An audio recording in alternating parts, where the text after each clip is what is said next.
ये एजुकेशन आज का जो ये यहाँ पर एफआईआर की कॉपी जलाई गई,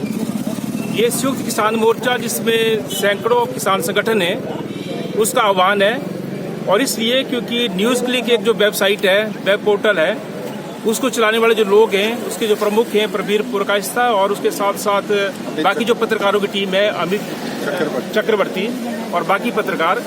उनके खिलाफ एक एफआईआर जो है केंद्र सरकार के निर्देश पर दिल्ली पुलिस ने जो दर्ज की है। और उस एफआईआर में यूएपीए की धारा 13, 16, 17, 18, 22C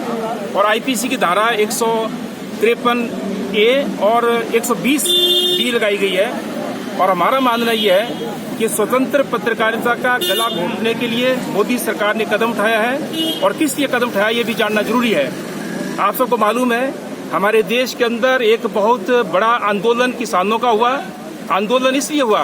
क्योंकि जब पूरे देश की जनता को कोरोना काल में घरों में कैद कर दिया गया सरकार के द्वारा, उस वक्त 3 काले कृषि कानून किसानों के ऊपर थोपे गए, जिसका मकसद ये था कि हिंदुस्तान की जनता को खाद्य सुरक्षा से वंचित करना है, जिसका मकसद ये था कि हिंदुस्तान के किसानों को कंगाल बनाना है और जिसका मकसद ये था कि हिंदुस्तान में जो खाद्य प्रसंस्करण है उसमें जो है कॉरपोरेट्स की घुसपैठ को और बहुराष्ट्रीय कंपनियों की घुसपैठ को सुगम बनाना है।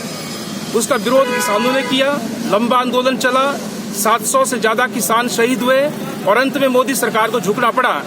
और उस आंदोलन के दौरान जो स्वतंत्र पत्रकार हैं, जो पत्रकारिता धर्म का पालन करते हैं, और पत्रकारिता धर्म का पालन यही है कि वो जो है सच को लोगों के सामने दिखाएं, वो काम न्यूज़ क्लिक की टीम ने किया, कुछ और पत्रकारों ने किया और उसी का बदला लेने के लिए।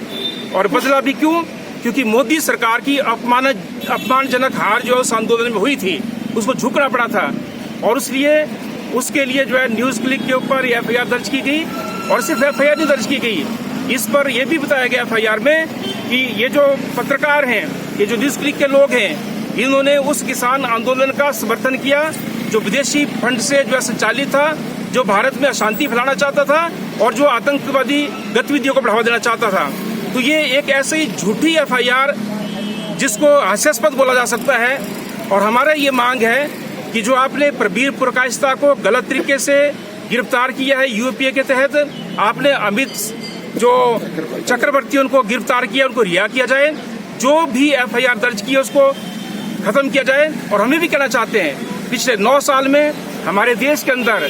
जो कॉरपोरेट्स के द्वारा और आरएसएस द्वारा संचालित और निर्देशित मोदी के नेतृत्व में जो भाजपा की सरकार चल रही है, वो हमारे देश के संसाधनों को बेच रही है, वो हमारे देश के किसानों को कंगाल कर रही है। और इसलिए जो आंदोलन उठ रहा है देश के अंदर, वो उस आंदोलन को कुचलने के लिए जो है सारी कार्रवाइयां हो रही हैं। तो इसके लिए आज हिमाचल किसान सभा ने भी तय किया था कि जो संयुक्त किसान मोर्चा का आह्वान है, हम कल जो है पूरे प्रदेश के अंदर हर गांव में जहाँ हमारे यूनिट हैं वहाँ पर हम एफआईआर की प्रतियां जलाएंगे। लेकिन आज क्योंकि हमारा सारा नेतृत्व यहाँ पर मौजूद है, हमारे प्रधान राज्य के डॉक्टर कुलदीप सिंह तंवर हैं, हमारे सचिव गौतम शुक्ला जी हैं, हमारे जो वरिष्ठ नेता हैं राकेश सिंह जी हैं, डॉक्टर ओंकार आजाद हैं, हमारे कोषाध्यक्ष सत्यवान जी हैं और सारे राज्य का नेतृत्व आज यहाँ पर मौजूद है। तो आज हम एक संदेश मोदी सरकार को देना चाहते हैं कि आप इस तरीके के ये जो काले कानून और ये जो इस तरीके से आप जो तानाशाही फैला रहे हैं, इसको रोको, नहीं तो ये सरकार जो है इसको चलता बनाएंगे। ये इस देश का किसान जो बोलना चाहता है।